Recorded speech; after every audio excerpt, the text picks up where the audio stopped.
Hello बच्चों, let's read the question. Question says if fx is equal to x e raise to power x plus cos 2x divided by x square where x is not equal to 0 is continuous at x is equal to 0, then option A is f of 0 is equal to 5 by 2, option B is greatest integer of f of 0 is equal to minus 2, option C is fractional part of f of 0 is equal to minus 0.5, option D is greatest integer of f of 0 into fractional part of f of 0 is equal to minus 1.5, where this symbol denotes the greatest integer and this symbol denotes the fractional part function.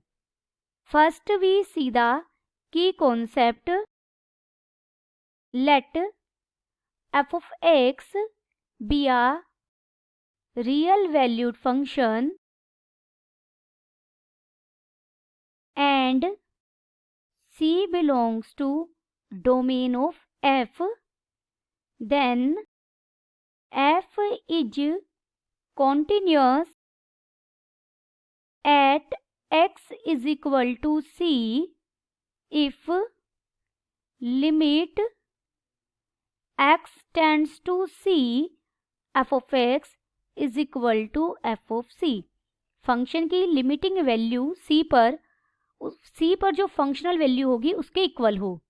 That is इसे हम ऐसे भी कहते हैं कि left hand limit. Limit का मतलब क्या है? उसके लिए हम लेफ्ट हैंड लिमिट निकालते हैं फंक्शन की c के अबाउट और राइट हैंड लिमिट निकालते हैं. वो दोनों इक्वल होनी चाहिए. ये लिमिट की डेफिनेशन है. और जब ये फंक्शनल वैल्यू के इक्वल हो जाएगा तो फंक्शन कैसा हो जाएगा? कॉन्टिन्यूअस. गिवन हमें fx क्या फंक्शन गिवन है? x minus E raise to power x plus cos 2x divided by x square where x is not equal to 0. Given function fx is continuous at x is equal to 0. 0 पर function continuous given है. Therefore limit x tends to 0 f of x equal होगा f of 0 के. यहाँ c की value कितनी है? 0. तो ये limit x tends to 0 f of x function क्या है हमारा? x minus E raise to power x plus cos 2x divided by x square is equal to f of 0. Limit इसे हम सोल्व करेंगे लेफ्ट हैंड साइड को. Right hand side में f of 0 चलता रहेगा. x minus E raise to power x, इसमें हमने 1 add कर दिया और 1 सब्ट्रैक्ट कर दिया. जो 1 सब्ट्रैक्ट किया था साथ में माइनस कॉमन ले लिया तो ये बन गया 1 minus cos 2x divided by x square is equal to f of 0. ये हो गया लिमिट x टेंड्स टू 0. जो न्यूमरेटर की पहली 3 टर्म्स हैं उनके लिए डिनोमिनेटर मैंने अलग लिया. ये बन गया x minus E X plus 1 divided by X square minus 1 minus cos 2x divided by X square और पूरे के बाहर लिमिट है is equal to f of 0. ये हो जाएगा लिमिट x tends to 0 x plus 1 और माइनस ई एक्स था. हमने ई एक्स की एक्सपेंशन ओपन की. आप यहाँ लिखिए ई एक्स क्या हमारा किसके इक्वल होता है? ई एक्स की expansion 1 plus X square by 2 plus up to so on. तो हम यहाँ ई एक्स की एक्सपेंशन रखेंगे 1 plus X square by 2 plus up to so on divided by X square minus 1 minus cos 2x को हम लिख सकते हैं 2 sine square x divided by X square. This is equal to f of 0. इसे हम solve करेंगे. देखिए ये यहाँ माइनस का साइन है, ये माइनस का सिंबल है ये माइनस इसे क्या कर देगा, इसे हम सोल्व करेंगे तो x plus 1 minus 1 minus x minus x square by 2, next term आएगी minus x cube by 3 plus ये माइनस की आएंगी सारे, एक्स और 1 तो यहाँ से कट जाएगा, हमारे पास क्या बचेगा minus x square by 2 minus x cube by 3 up to so on. तो limit x tends to 0, numerator में क्या बचा माइनस एक्स स्क्वेयर बाई 2, मैं नेक्स्ट टर्म भी लिख रही हूँ ताकि आपको क्लियर हो जाए, X cube by 3 minus up to so on divided by X square, minus limit भी मैंने साथ साथ अलग कर ली, x टेंड्स टू 0 टू, इसे लिख सकते हैं साइन x बाई x का whole square is equal to F of 0।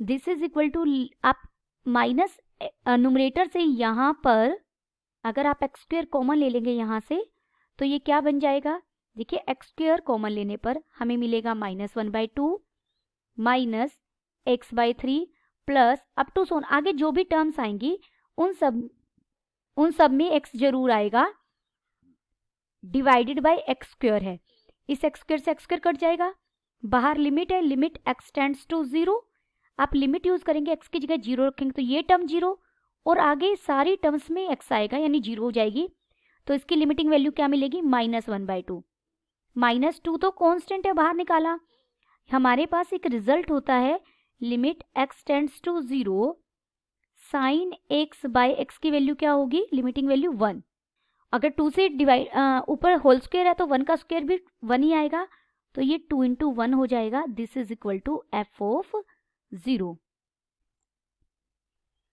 तो एफ ऑफ 0 हमें कितना मिला यहाँ से, F of 0 is equal to minus 5/2, 2 की 1 के साथ मल्टीप्लीकेशन 2 और माइनस 1/2, माइनस 2 में हम ऐड करेंगे, माइनस माइनस से दोनों ऐड हो जाएंगे तो माइनस 5/2, हेंस फॉर कंटिन्यूटी, क्योंकि हमें फंक्शन कंटिन्यूअस दिया गया है 0 पर, तो डेफिनेटली एफ ऑफ 0 को क्या होना की वैल्यू क्या होगी माइनस 5/2। एफ ऑफ 0 के ग्रेटेस्ट इंटीजर फंक्शन की बात करते हैं, एफ ऑफ 0 हमें क्या मिला है माइनस 5/2 की, यानी ग्रेटेस्ट इंटीजर वैल्यू इसे मैं लिख सकती हूँ माइनस 2.5 का ग्रेटेस्ट इंटीजर वैल्यू। अब ग्रेटेस्ट इंटीजर फंक्शन क्या है, ग्रेटेस्ट इंटीजर फंक्शन,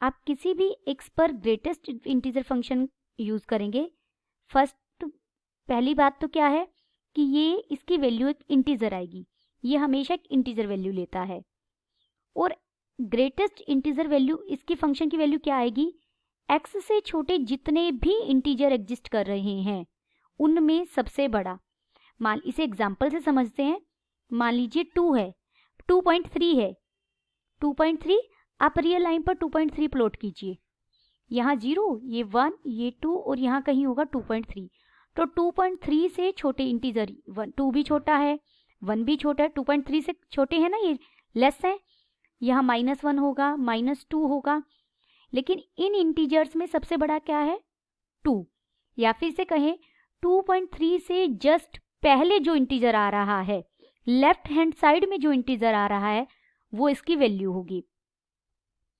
जब आप नेगेटिव साइड की बात करेंगे, मान लीजिए आप यहाँ -2.5 पर बात कर रहे हैं, हमेशा जो वैल्यू होगी वो x से छोटी आएगी, ग्रेटेस्ट इंटीजर फंक्शन की वैल्यू, तो -2.5 से छोटा क्या आएगा हमारा -3 जो एक इंटीजर है, तो -2.5 के ग्रेटेस्ट इंटीजर की वैल्यू क्या आ जाएगी -3।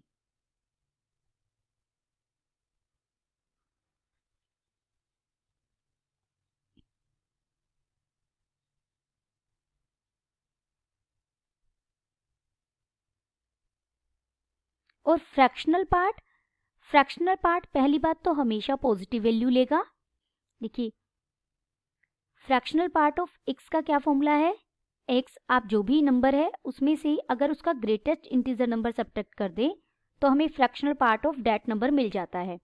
तो यहाँ नंबर क्या f ऑफ 0, यानी f ऑफ 0 में से हम उसके ग्रेटेस्ट इंटीजर की वैल्यू सब्ट्रैक्ट कर दें तो हमें fractional part of F of 0 मिल जाएगा। यानी एफ ऑफ 0 कितना है -5/2 माइनस, और ग्रेटेस्ट इंटीजर की वैल्यू है -3। आप सब्ट्रैक्ट करेंगे तो हमें कितना मिलेगा 1/2। सो हम प्रोडक्ट करेंगे greatest integer F of 0 into fractional part of F of 0 is equal to -3 into 1/2। This is equal to -3/2, जिसे हम लिख सकते हैं -1.5।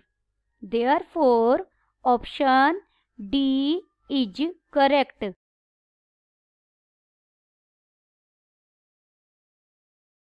Option D is correct and all other options are incorrect. Hope you understood it well. Best of luck.